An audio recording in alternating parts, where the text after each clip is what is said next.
이어서 들어가도록 하겠습니다. 지금 15분이죠. 네. 자, 오전 말씀에 이어서 말씀을 나누겠습니다.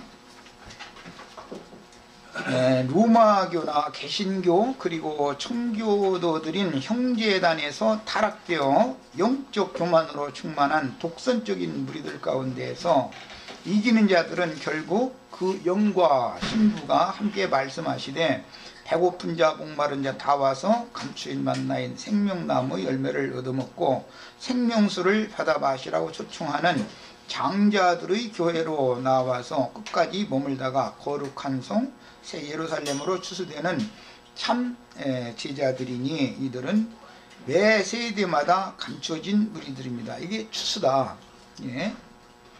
성경이 말하는 추수라는 개념은 이 생에서 주님을 영접해서 신앙생활을 하다가 이 생을 떠나서 주의 품에 데려감을 받는 걸 추수된다 이렇게 말하는데, 영혼 추수다 이렇게 말하는데, 흔히 기성교계에서는 이제 뭐 구름 속으로 끌어올려 간다, 데려가신다, 뭐 여러 가지로 표현되는데, 이런 어떤 진리에 대한 인식이 완전히 잘 정리되셔야 됩니다.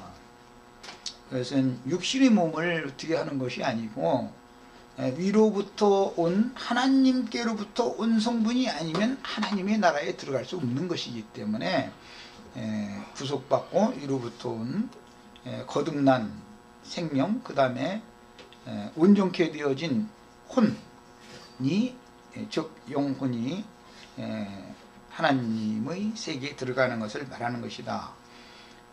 그러니까 우리는 우리 시대에 우리가 살고 있는 이 세대에서 어떠한 사람으로 추수될 것이냐, 이걸 추구를 하는 것이지, 몇월 며칠 날 그 추수가 있어가지고 허공에 떠도는 어떤 이런 물질적인 구름 속으로 뿅고 휴거되고 이런 말도 같지 않은 그런 그 기성교계의 그런 교리들에서 완전히 이걸 다 벗어나셔야 됩니다. 주님이 계속해서 계시록에서도 내가 속히 오리라 또는 도적같이 오리라 자꾸 이런 얘기 하시는데, 이것은 주님이 오신다라는 개념은, 주님이 오실 때는 신랑께서 이 땅에 약혼녀를 교회 가운데 두셨다가 신부로 데려가시기 위해 장가들로 오시는 것을 의미하기 때문에, 실제적으로는 신앙생활을 마치고 이 육신의 장막을 벗고 주님께 취하여감을, 데려감을 받는 것을 의미하는 것입니다. 그러니까 이거에 대해서는 아주 명확하게 진리 정리를 잘 하셔야 되겠습니다. 엘리야 때와 같이 하나님은 매 세대마다 2000여 년 동안 계속 그런 거예요. 그러니까 매 세대마다 우상숭배에 빠진 드러난 세속교회가 어떨지라도 여전히 우상에게서 떠나 진리의 하나님만 경외하는 적은 무리를 감추어 두시고 계시므로, 매 세대 때마다 그랬다는 거예요. 우리는 교회 생활의 실행을 어떻게 해야 할 것인지를 계시로 깨달아야 하는데, 이런 문제는 기초적으로 진리를 옳게 분별하는 지각을 사용할 수 있어야 하므로 반드시 신앙의 단계가 최소한 청년 이상의 높은 수준에 이르러 있어야만 분별을 할 수 있는 것이다. 이건 영적 분별이기 때문에 그런 거예요. 서신서들에서 나타난 교회들에게 그 영께서 편지하신 내용들을 보면 세상만도 못한 일들이 교회 중에 있죠. 특히 고린도 교회 이런 데 보면 아주 세상에서도 없는 그런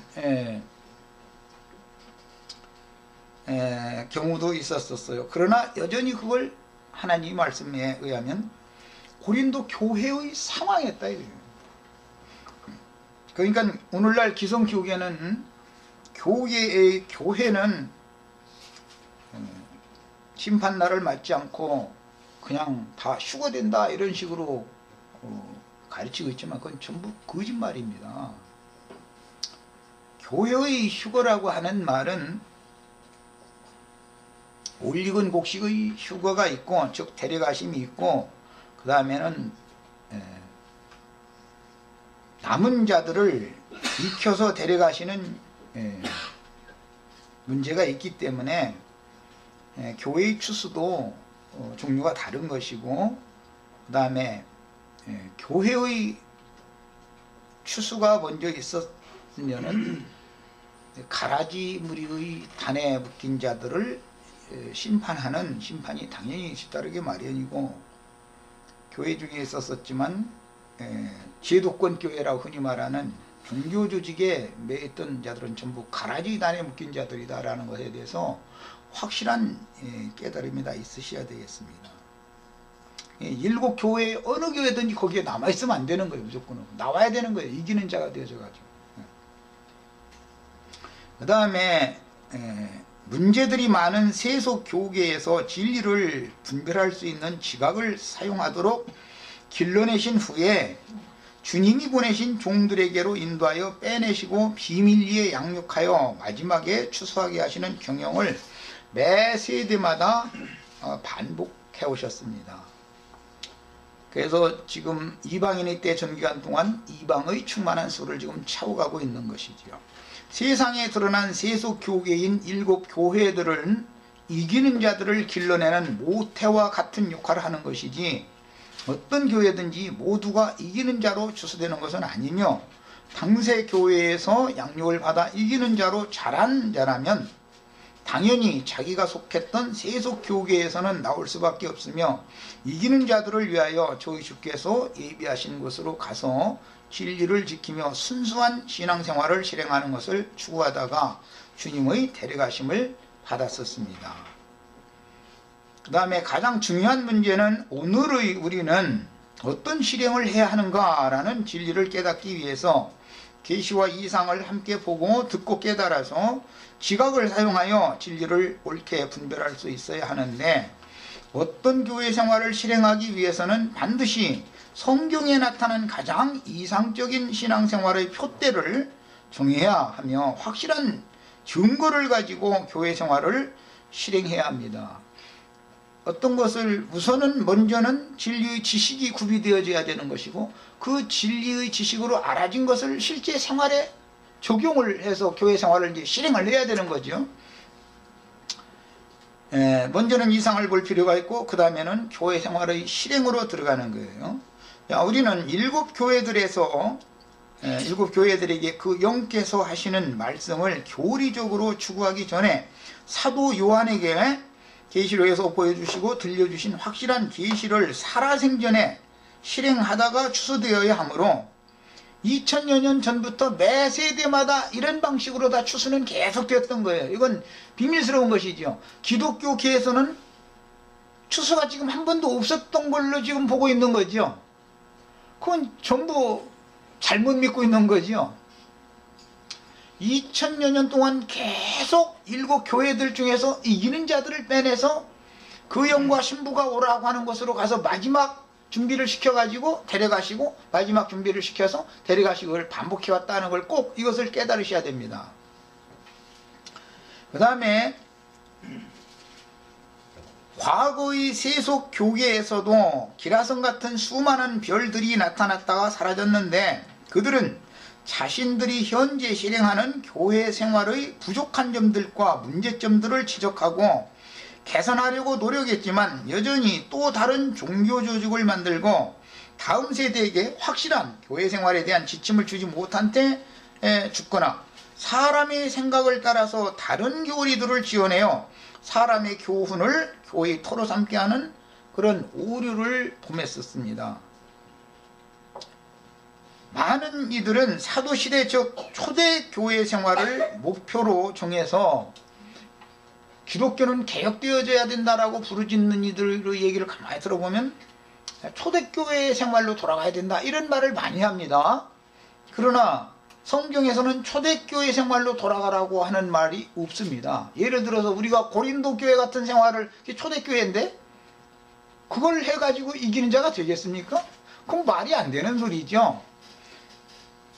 그러나 성경에는 분명히 어떤 분명한 교회 생활에 대한 어떤 표대를 성경에는 분명히 기록을 해놓고 있다 이거예요. 우리는 이걸 찾아내야 되는 거죠, 이제 결국은. 자, 그래서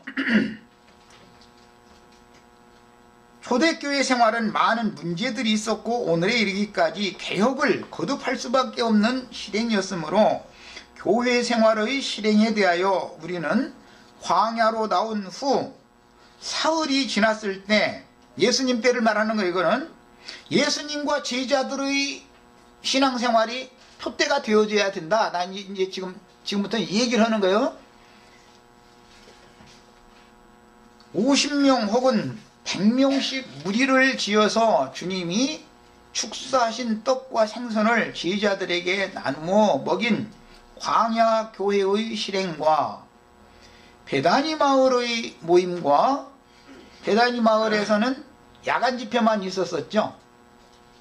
낮에는 예루살렘에 들어가서 유대교 지도자들과 예수님이 진리 전쟁을 해야 됐기 때문에 저녁에 베다니 마을로 가셔서 쉬실 때 베다니 마을은 항상 주를 위하여 잔치가 있었다고 그랬는데 그 베다니 마을의 그 모임 거기는 야간 집회만 있었습니다. 예수님 당시. 아까 내가 말한 50명 100명씩 광야에서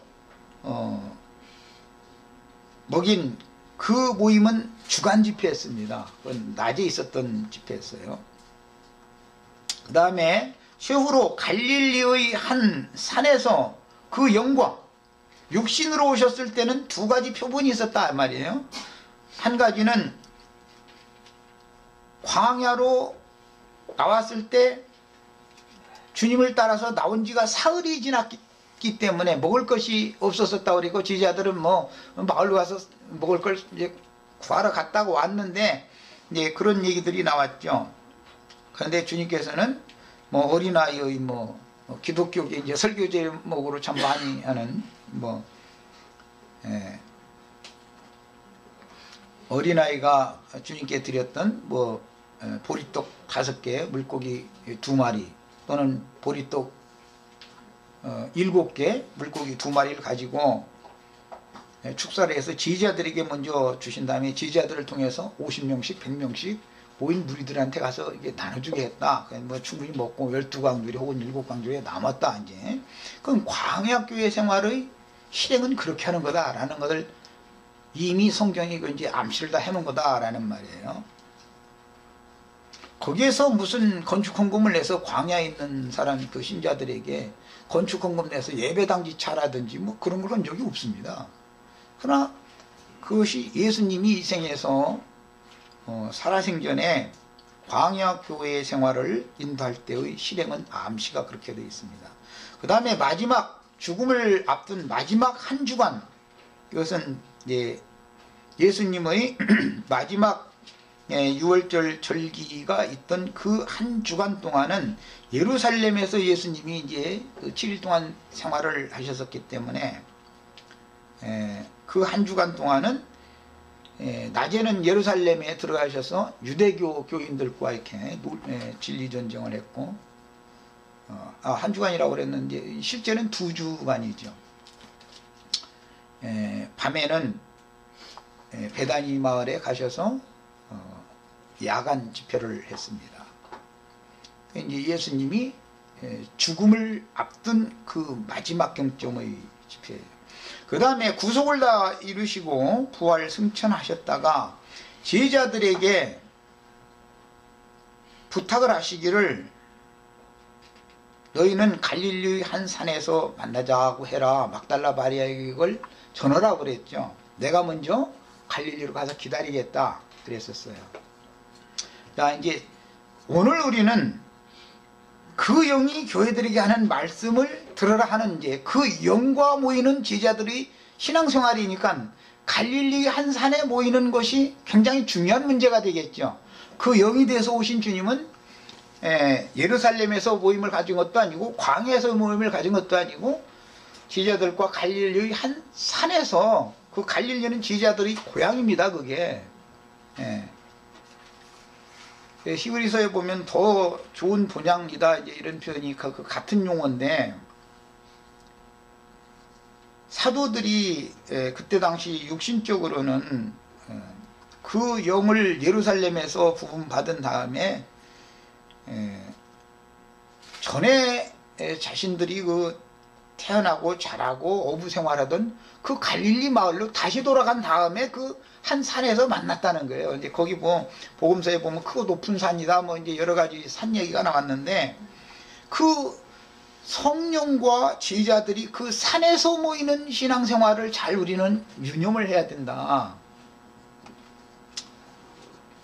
그 다음에 신앙생활의 표본은 초대교회가 아니고, 그 다음에 일곱 교회도 아니고 예수님과 제자들의 신앙생활이 표본이다, 성경에서는. 그 다음에 예수님은 갈릴리에서부터 사역을 시작하셨고 거기서 사람들을 얻었으며, 한 사람은 유대 사람이었죠. 유대 출신이었죠. 누군지 잘 아시죠? 12 제자들을 위시하여 70 제자들을 세우셨으며 제자들을 파송하여 전도하게 하셨고, 예루살렘에 올라가서 죽임을 당하시기까지 전도 사역을 계속하셨는데, 각지의 회당이나 예루살렘의 성전에 가셔서 전도하신 것은 유대교의 체제 속에서 주님 자신께로 불러내어 주님의 제자로 삼기 위해서이지, 회당이나 성전 생활을 계속하도록 방치하려는 뜻이 전혀 없었습니다. 이 기독교계에서 전도를 했으면은 그 영과 신부가 오라 하는 것으로 빼내는 것을 목적으로 써야 되는 것이지, 기독교계에 그냥 놔두면은 그건 전도를 한 게 아니다는 거예요.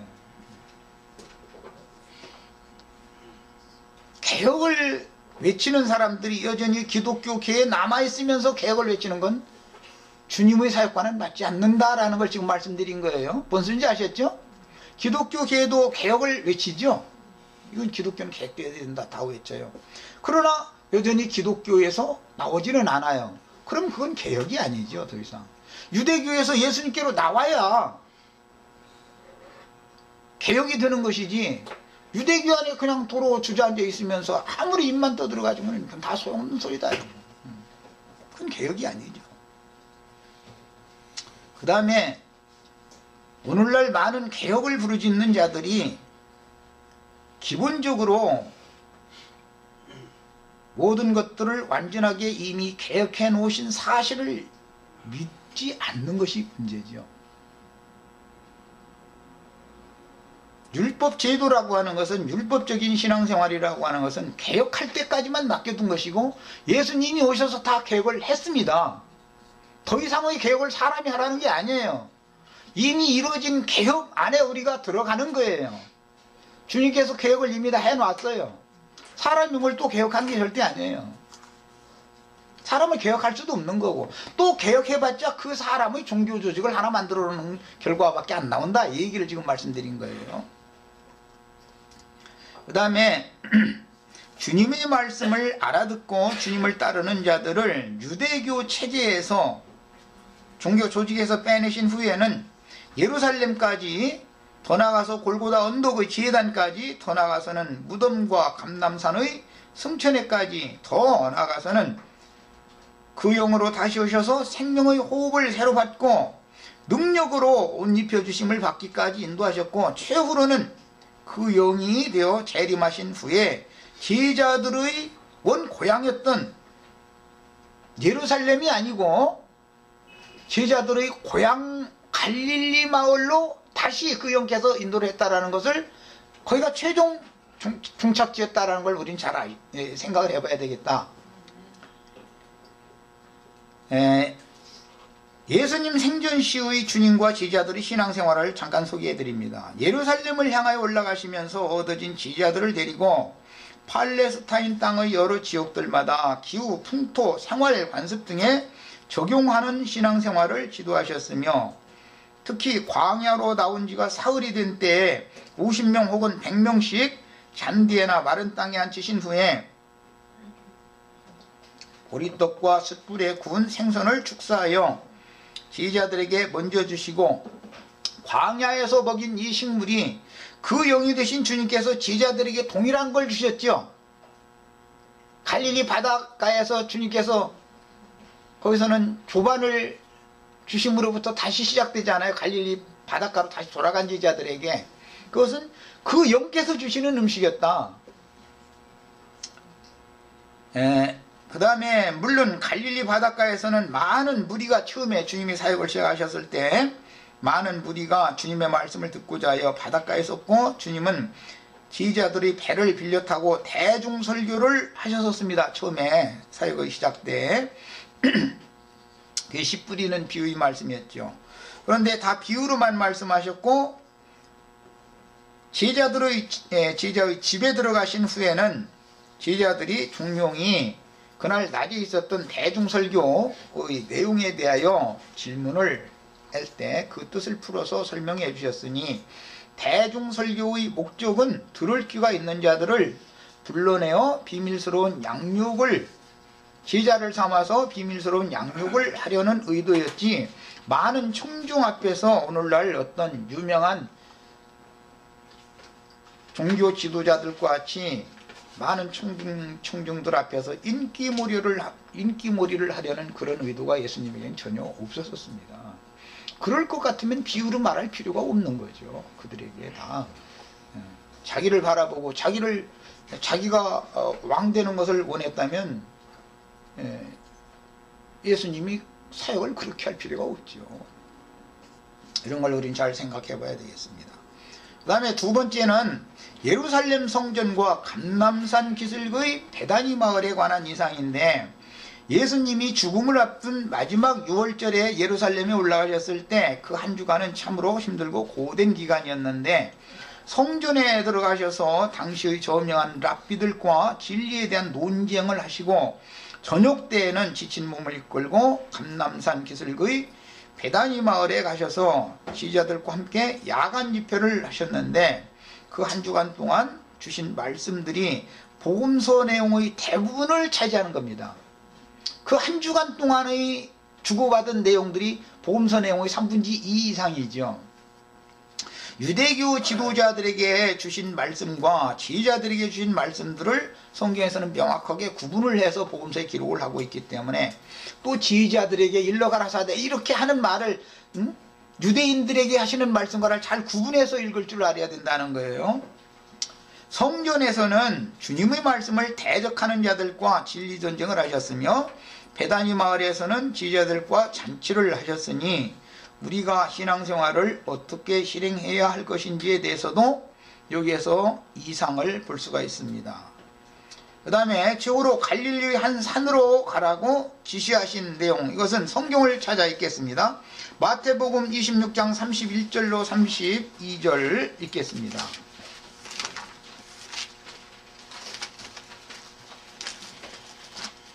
마태복음 26장 31절로 32절 읽습니다. 예수께서 제자들에게 이르시되 오늘 밤에 너희가 다 나를 버리리라.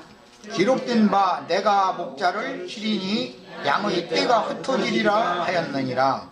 그러나 내가 살아난 후에, 자 줄쳐놓습니다. 거기는 살아난 후에 너희보다 먼저 갈릴리로 가리라. 베드로가 대답하여 이르되 모두 주를 버릴지라도 나는 결코 버리지 않겠나이다. 이 이야기가 이미 예수님이 죽기 전에 제자들에게 마지막 예언적인 말씀을 이렇게 했습니다.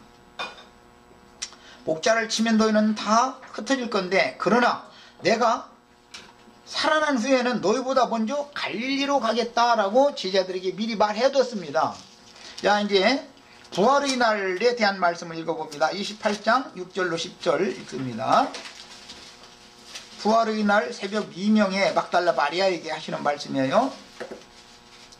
야, 읽습니다. 그가 여기 계시지 않고 그가 말씀하시던 대로 살아나셨느니라. 살아난 다음에는 어떻게 하신다겠어요? 갈릴리로, 너희 제자들보다 내가 먼저 갈릴리로 가겠다 그랬어요. 예수님이 그 갈릴리변 나사렛 마을이 예수님이 자라는 고향이죠. 성경에 더 좋은 참 본향 얘기 나온 것을 잘 생각해야 돼요. 그 본향을 떠났다가 예루살렘으로 가서 죽임당했다가 장사되고 부활 승천하신 다음에 살아나신 다음에는 본향으로 다시 가신 거예요. 이것은 어마어마한 비밀입니다. 사실은 이게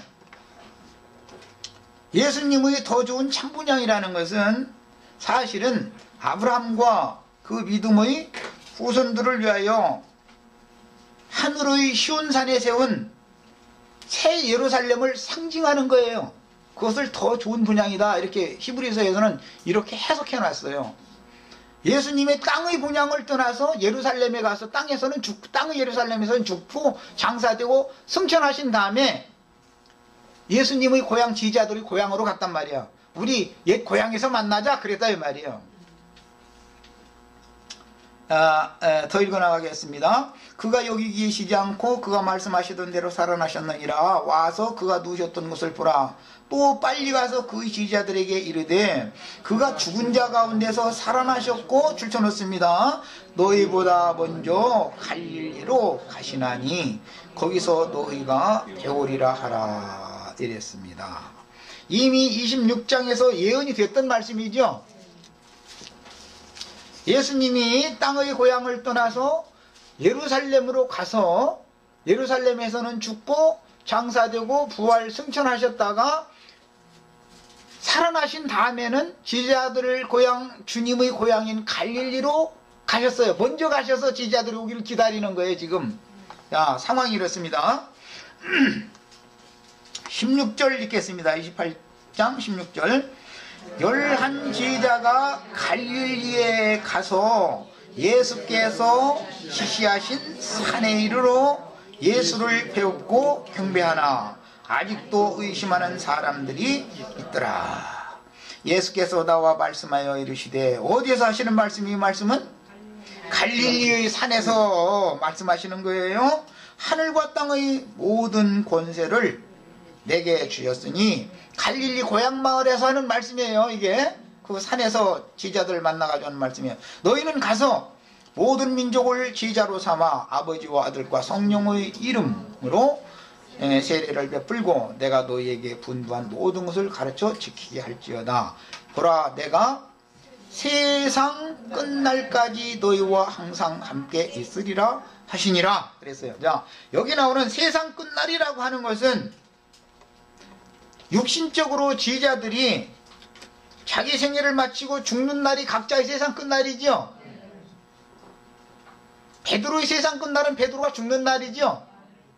예수님의 세상 끝날은 이미 예수님이 죽은 것이 세상에 대해 예수님이 죽은 날이죠. 끝날이었어요. 매 세대마다 세상 끝날까지 그 영으로 오신 주님은 갈릴리의 산에 모인 지자들과 항상 함께 계시고 그들을 모든 민족에게 보내시는 말씀은 갈릴리 산에서 주신 말씀이다 라는 걸 지금 잘 염두에 두시고 이제 지금부터 더 나가는 말씀을 생각해 봅니다. 유대교의 교리에 따라 하나님 앞에 나아갈 수 없는 버림받은 불쌍한 사람들이 모여서 힘겹게 살던 베다니 마을에서 예수님이 죽임을 당하시기 직전 그 한 주간을 보내신 것은 참으로 비밀스러운 계시를 보여주는데, 율법을 응하게 하려고 유월절 양으로 채택된 예수는 이미 유대교의 공의회에 의하여 모든 시험을 거친 후에 죽이기로 작정되어 있었고, 원래 유월절 양은 10일 동안 점이 있는지 흠이 있는지를 조사를 다 하게 돼 있죠. 그 다음에 죽이는 거예요. 예수님이 이미 죽이기로 작정이 유대교 지도자들끼리는 다 계획이 세워져 있었었죠. 예수님 그걸 모르겠어요? 알겠어요? 다 아시죠? 나는 이번 6월절에는 세상 죄를 지고 가는 하나님의 양으로 죽어야 된다는 걸 예수님이 알고 있는 거예요. 그러니까 첫 번째는 바리새파의 랍비들, 두 번째는 사두개파의 랍비들, 그 다음에는 헤롯 땅의 랍비들이 차례로 와서, 유대교 점령한 랍비들이 와서 예수님을 이 모양 저 모양으로 조사를 해보는 거예요. 그런데 자기네들이 예수님을 책잡을 것이 없었었죠. 자기네들의 율법으로도 예수를 책잡을 수가 없었다 이거예요. 예수님은 율법을 다 이룬 분이고 율법의 마침이 되는 분이다라는 것이 이제 증명이 됐어요. 문제는 이제는 죽고 장사되고 부활 승천하셨다가 지휘자들에게 오시면 되는 거예요. 이제 이렇게 모든 것이 준비가 다 됐어요. 그래서 유월절 양으로 채택된 예수는 이미 유대교의 공의회에 의하여 모든 시험을 거친 후에 죽이기로 결정되어 주님의 신전이어야 하며 주님의 왕궁이어야 하는 유대교 지도자들의 집 보라도의 집이 황폐하여 버림받으리라. 이 말은 예루살렘을 말하는 거예요. 예루살렘, 특히 성전과 예루살렘에는 왕궁이 있었죠. 유대인들의. 거기 돌 위에 돌이 하나도 남지 않고 다 무너뜨리리라 라는 예언을 하신 다음에 그들의 극심한 배척을 당하시게 됐습니다.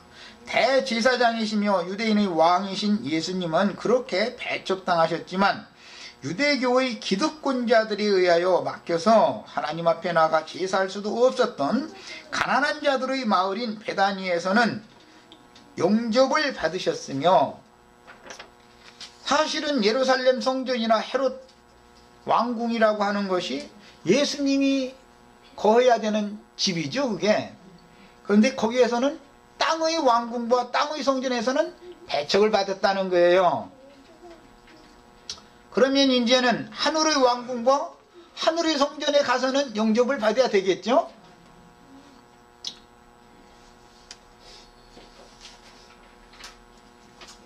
그래서 예루살렘에서는 이런 영적 전쟁을 치른 다음에 지친 몸과 영혼을 쉬기 위하여 가신 것이 예루살렘 맞은편 마을이었던 베다니 마을이었습니다. 이곳은 예수의 아버지 하나님이 친히 마련하신 구원자이신 그리스도가 그 발을 디딘 감람산의 한 골짜기였던 것인데, 율법에 이미 스가랴서에 보면 여호와께서 다시 오실 때 어디에다 발을 디딜 거라고 그랬어요? 감람산에 발을 디디게 되면 산이 가운데가 갈라지고 골짜기가 생길 거다. 그 골짜기로 우시아 때 지진 났을 때 살기 위해서 도망가던 것처럼 아주 급히 뒤도 돌아보지 않고 골짜기로 도망가는 자는 구원을 얻는다. 이게 이미 예언이 되어 있었죠. 예루살렘과 감람산 사이에는 기드론 골짜기라고 하는 신의 골짜기가 있었어요. 예루살렘에서 나와서 감람산으로, 예수님이 감람산에 지금 예언에 따라서 감람산에 지금 발을 디디시고 오셨죠. 그러면 예수님 계신 곳으로 가야 사는 거죠. 예루살렘에 남아있으면 죽어요, 살아요?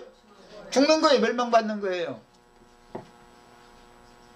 이렇게까지 증거하는데도 눈치 못 채고 성당이나 예배당에 계속 남아있으면 죽어요, 살아요? 이런 것까지 얘기를 해줄 필요는 사실 없는 얘기를 내 지금 하는 거예요. 죽음의 골짜기를 건너뛰는 것이 뭔지를 아셔야 되겠어요. 판결 골짜기라는 것을 건너뛰는 얘기가 얼마나 중요한지를 아셔야 됩니다. 심판 골짜기.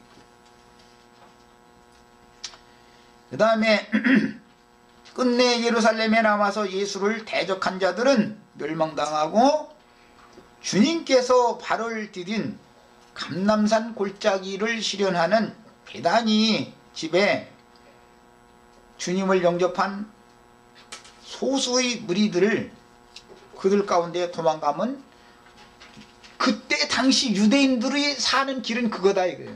그때 당시 갈릴리는 이방 지역을 상징하는 거예요. 갈릴리는 흑암의 그늘에 앉은 이방의 갈릴리여 그러잖아요. 갈릴리는 이방 지역을 말하는 거예요. 예루살렘 지역은 유대인들의 구원이 먼저 있고 그 다음에 그 영이 오셔서 구원하는 건 이방인들의 구원을 위해서 하는 거. 이거는 성경엔 이미 다 암시된 사실이기 때문에 유대인만 구원하는 게 아니라 이방인들도 구원을 해야 되니까 하는 거예요. 예수님은 지휘자들이 바라는 바와는 달리 유월절 양으로 죽임을 당하고 장사되셨으며, 지휘자들은 유대인들이 두려워서 마지막 유월절 잔치를 하였던 그 집에, 그 집은 마가 요한의 어머니 마리아 자매님의 집이었었죠. 예루살렘 그곳에서 유월절 마지막 잔치를 했었던 집이잖아요, 거기가. 거기에 모였을 때 그 영이 되어오신 주님은 새 숨을 제자들에게 불어넣어 주셨고 요한복음 14장의 예언을 실현했습니다. 그날은 내가 살았고 너희도 살겠음이라.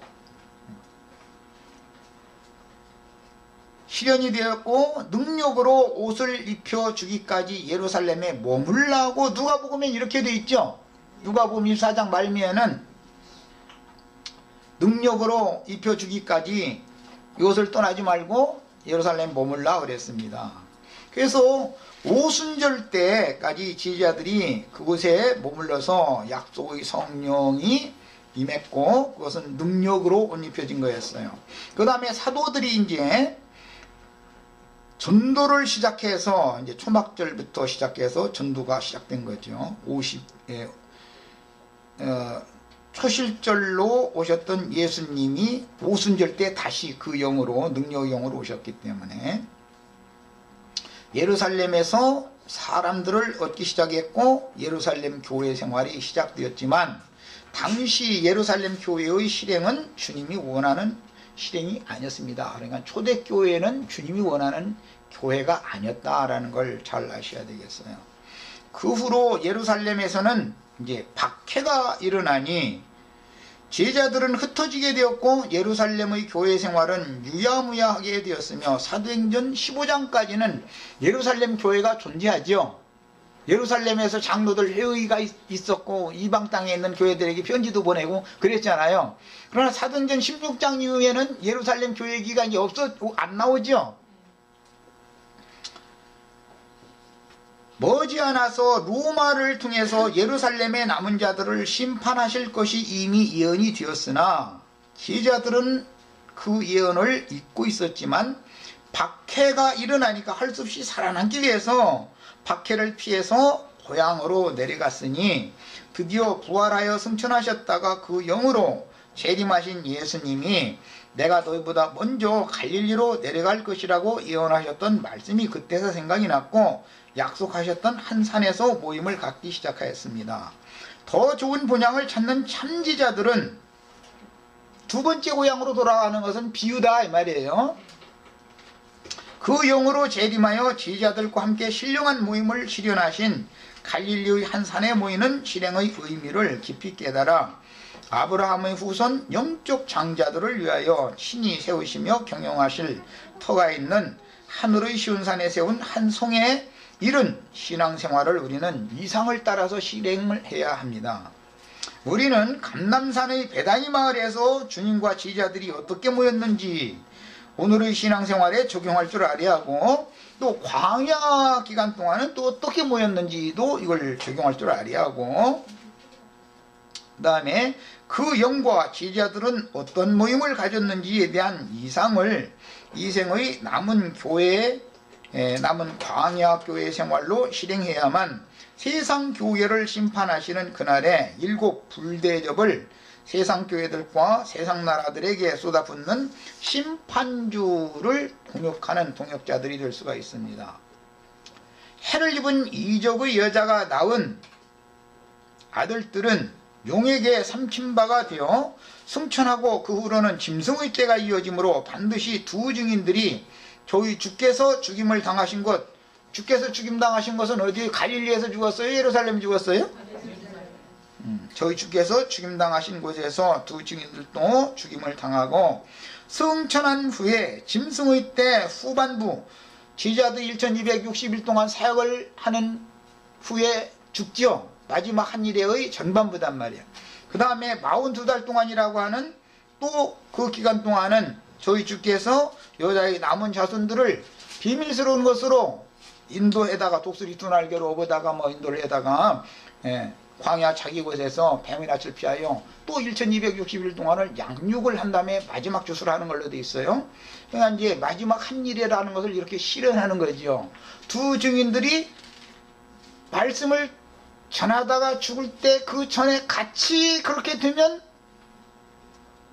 전에도 없고 후에도 없는 큰 환란의 때 짐승의 때를 보지 않고 주님 품에 데려감을 받는 사람들이죠.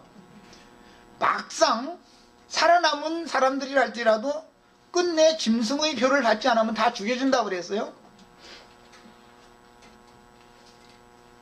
42달 1260일 한때 두때 반때라고 하는 것이 반복해서 전반부가 있고 후반부가 있는 것을 성경이 계시하고 있는 것을 이것은 이제 그때 가서 더 수상하게 나올 겁니다.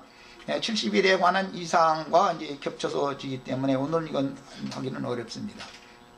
그러므로 우리는 최후의 남은 자들을 위하여 저희 하나님께서 예비하신 한 곳에 가서 양육을 받는 신앙생활을 실행하기 위하여 또는 주께서 보낸 추수꾼들, 증인들, 열린 작은 책의 말씀을 받은 증인들이 사역하는 그곳에 가서 양육받는 신앙생활을 어떻게 해야 될 것인가에 대해서 양면이 있다고 말씀드렸어요. 두 증인들이 살아서 사역을 할 때와 두 증인들이 데려감을 받은 이후에 또 마무리 1260일이라고 하는 기간 또 마무리 기간이 또 있으니까 이에 대해서 이상을 볼 필요가 있습니다. 그 다음에 교회 시대의 매 세대마다 그 영과 신분은 생명수 샘으로 인도하려고 7 교회들의 이기는 자들을 큰 음녀에게서 도망하여 이리로 오라고 매 세대에 초대하셨고 그것에서 비밀스럽게 양육을 받다가 주의 품에 다 데려감을 받았습니다. 이것이 교회의 추수입니다. 그 다음에 계시록 2장과 3장에 나오는 아시아에 있는 7 교회들과 7 교회의 사자들에 대한 이상을 보고 모든 교회들에서 이기는 자들을 빼내어 하늘 도성에 들어가도록 비밀스러운 양육을 하시는 그 영의 일하심에 동역하려면 세속교계의 모든 제도와 인간 교훈들을 배제하고 순수하게 주님과 제자들의 신앙생활을 깊이 연구하고 그것을 영감을 통해서 깨닫고 이것을 철두철미하게 배워야 되겠습니다. 이것은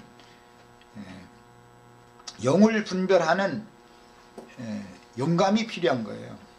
주님은 사람들이 모여 사는 여러 지역의 특성들을 무시하지 않으시며 각 지역 교회를 책임진 별들의 직분, 별들이란 건 인도 직분을 말하는 거예요. 직분을 위임하실 때 어느 지역 교회를 맡기신 사자들이 어떠한 특성을 타고 나서 어떠한 연단 과정을 거쳐서 주님의 일에 동역하게 되었는지를 그분이 친히 길러냈기 때문에 너무 잘 아시죠.